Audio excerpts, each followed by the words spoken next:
Jesus, dentro da Trindade, sempre existiu para salvar a humanidade.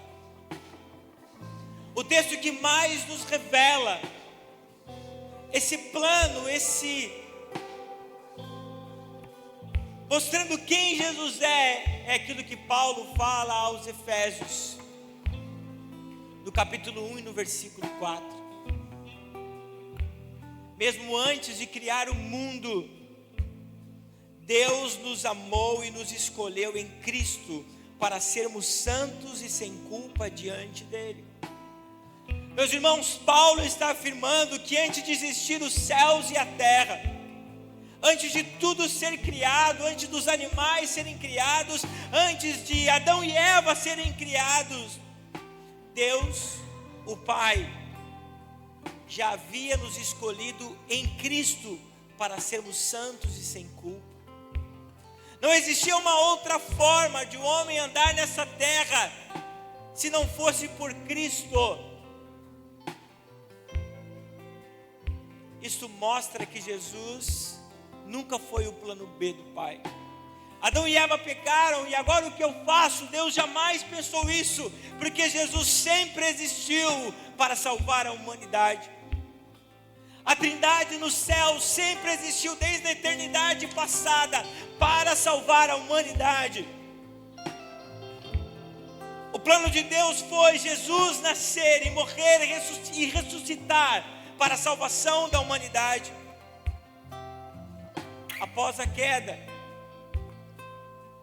Jesus já foi predito em todos os livros do Antigo Testamento. Em todos os escritos do Antigo Testamento nós encontramos a figura de Cristo.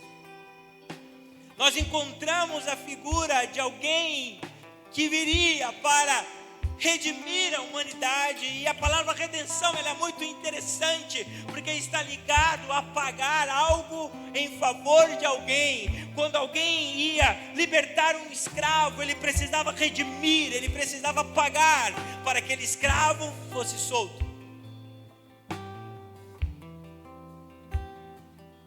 Nesse episódio,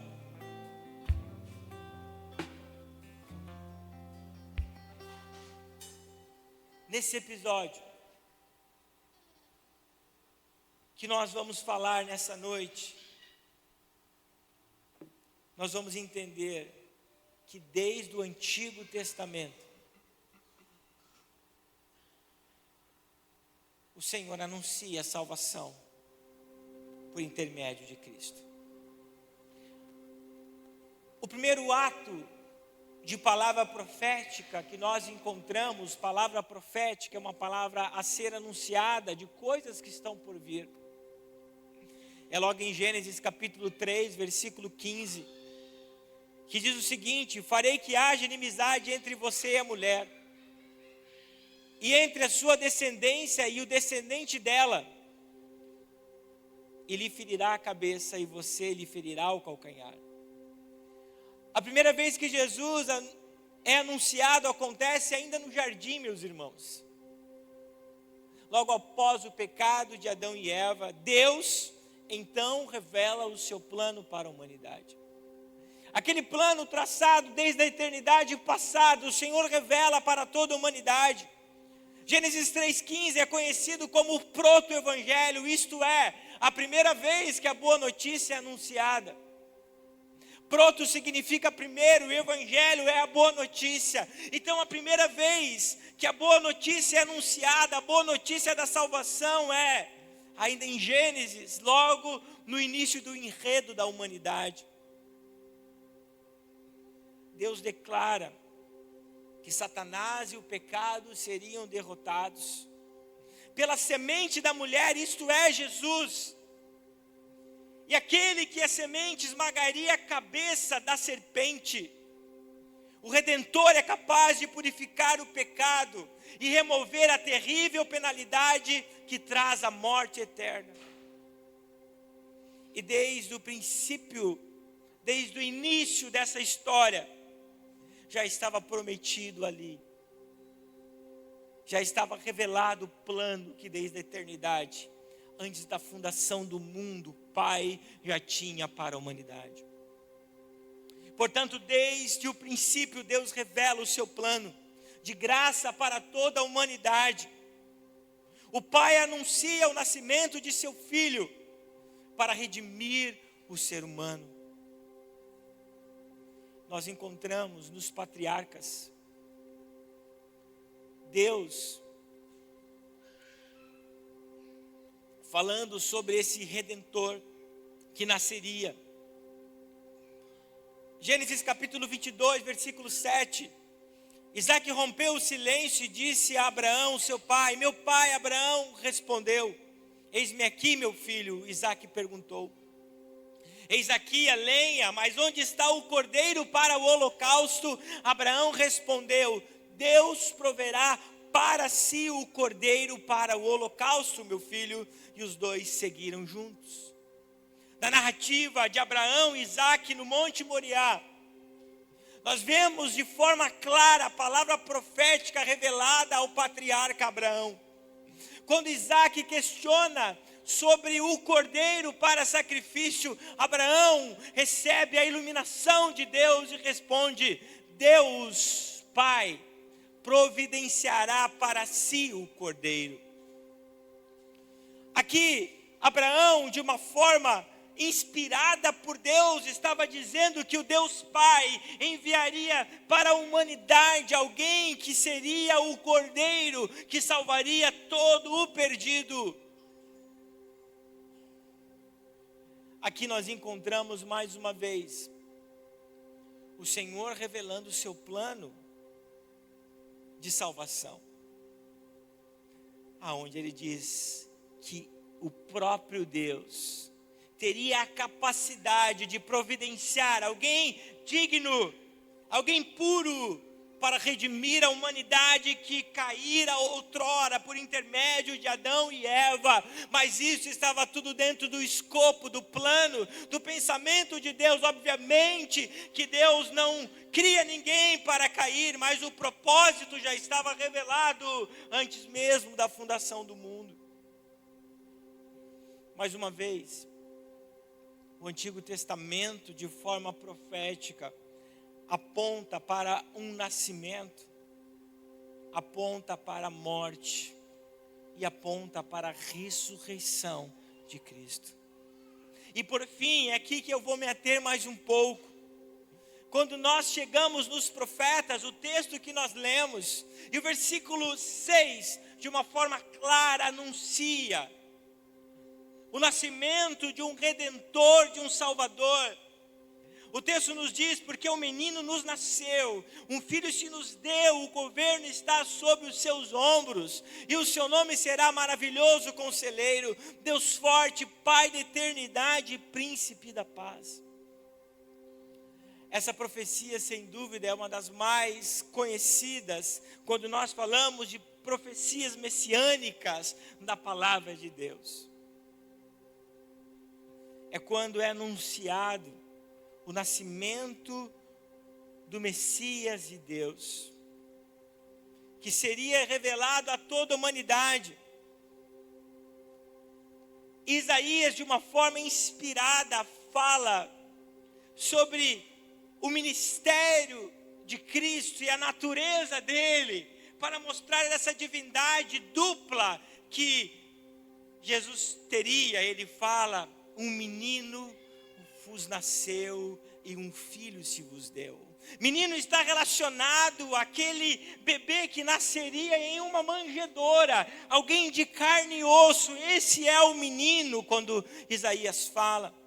E quando ele pronuncia um filho, ele está dizendo que esse menino é filho do Deus poderoso, é o Deus encarnado para toda a humanidade. E quando ele fala as características desse Deus menino, ele fala coisas da sua natureza e do seu ministério.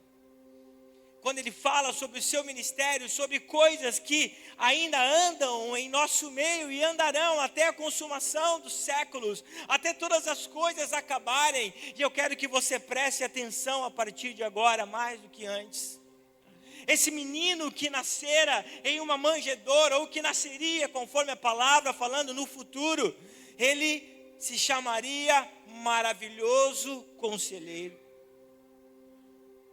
O termo maravilhoso no hebraico significa algo que está além do humano, algo que somente Deus poderia realizar. O Filho de Deus é impossível do Pai para toda a humanidade. Aquilo que era impossível para o homem de se salvar, agora ele se torna real através do maravilhoso, o próprio milagre encarnado aqui na terra. Jesus, ele é o milagre, ele é a perfeita sabedoria. Maravilhoso não descreve apenas quem Deus é, mas também o que Ele faz. E quando nós falamos sobre o que Ele faz, está se referindo a nós, o que Ele pode fazer em nossa vida. O Deus menino, que nasce numa manjedoura, está carregando toda a salvação da humanidade. O Senhor realiza um milagre impossível para nós, através de uma manjedoura e através de um menino. Então esse maravilhoso, esse impossível de Deus, ele se encarna em uma manjedoura. Depois ele diz, Deus forte. O menino que está na manjedoura, aquela fragilidade de uma criança. Muitas vezes eu olho para o meu filho e vejo tanta fragilidade, tanta dependência, ao ponto nem de conseguir se alimentar sozinho. O Benjamin não consegue nem se virar sozinho. E eu penso em Cristo, eu penso em Jesus, essa mesma fragilidade humana. Na verdade, Ele é o Deus forte que está dentro de uma manjedoura. A mesma fragilidade e dependência de uma criança, o Deus encarnado está ali. Mesmo diante dessa dependência de Maria, para alimentar-se, para mover, para limpar-se, Ele é o Deus que está naquela manjedoura. Ele carrega toda a força divina e majestade. O Rei Supremo de toda a criação está numa manjedoura. Aquele que é a palavra, aquele que disse haja luz, aquele que disse haja separação entre os céus e a terra, agora está em uma manjedoura. Esse Deus que nasceu e está em uma manjedoura é aquele que deve governar o nosso coração. Mesmo olhando para aquele menino diante de toda a fragilidade de um bebê, ele está ali com toda a majestade e poder de Deus. Por isso que ele é o Deus forte. Outra característica do ministério que o profeta Isaías diz é o Pai da eternidade. Aquilo que no Éden havia se tornado impossível à humanidade, a eternidade, a vida eterna. O homem não poderia mais viver a eternidade com o seu Deus, não poderia mais morar com Deus, viver com Deus agora, através de uma manjedoura, de um Deus menino, em sua fragilidade é rompido, e a vida eterna, ela pode ser possível, sendo restaurada através daquele menino de uma manjedoura. Ele é o Pai da eternidade. Aquele que possui a eternidade em si mesmo. Aqueles que outrora eram órfãos, a partir de agora têm um pai. Aqueles que se tornaram filhos sem pai por causa de um pecado, aquele menino que está na manjedoura mostra para toda a humanidade que se tem um pai, mas não um pai perecível, não um pai que vai acabar, vai viver 80 anos, 90 anos, 120 anos, como os patriarcas, não. Esse pai que o Deus menino representa naquela manjedoura, o Pai da eternidade nos fala que todo aquele que ir até Jesus terá um pai, não, que não vai durar apenas uma vida, mas vai durar para toda a eternidade. Jesus, na manjedoura, mostra que a eternidade outra vez se torna possível para toda a humanidade. Aquele menino que está na manjedoura também significa o príncipe da paz. O príncipe que traz paz nasceu.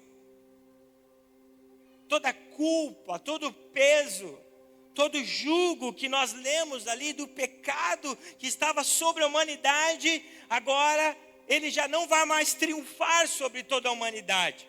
Agora a paz vai poder ser gerada na vida de todo aquele que entender que o príncipe da paz nasceu.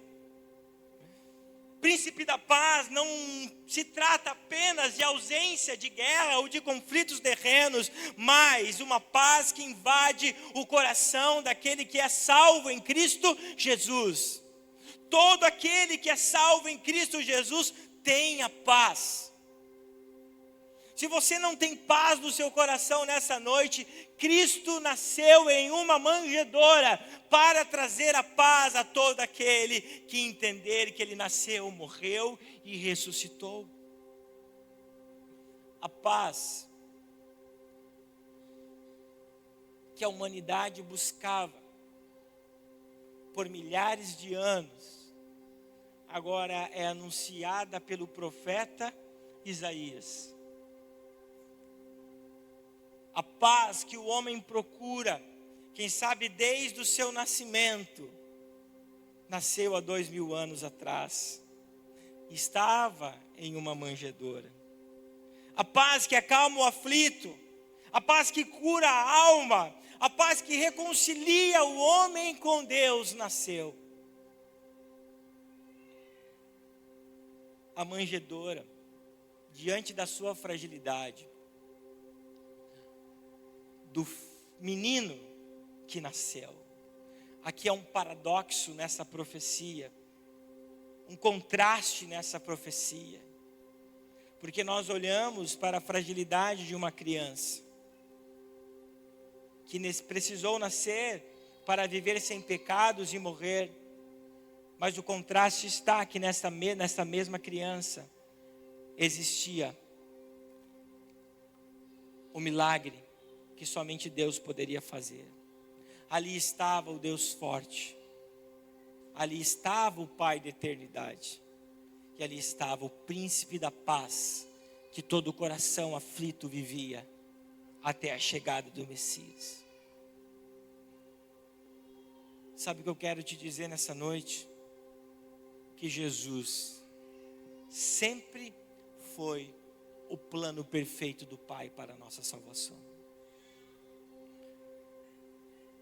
E assim, como Jesus sempre foi o plano perfeito, eu quero dizer para você que você jamais será o plano B de Deus.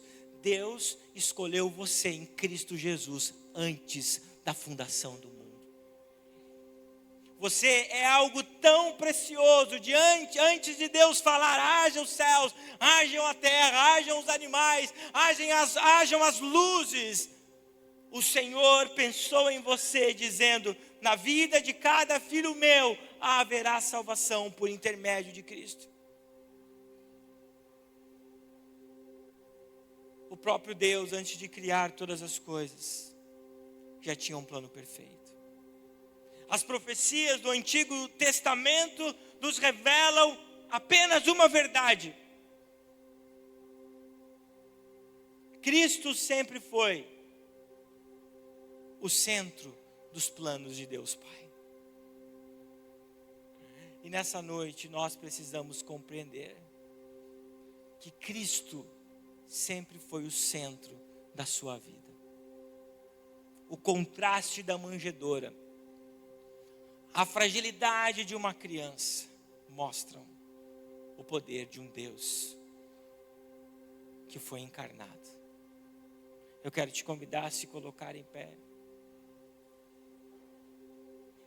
E nós vamos cantar mais uma vez esse refrão. E eu quero orar por você nos céus. Eu quero que você feche os teus olhos. Quem sabe nessa noite você precisa do príncipe da paz. Quem sabe nessa noite você precisa do Pai da eternidade. A eternidade é somente conquistada pelo príncipe da paz. Os céus se abriram. Jesus habitou entre nós para trazer eternidade à paz.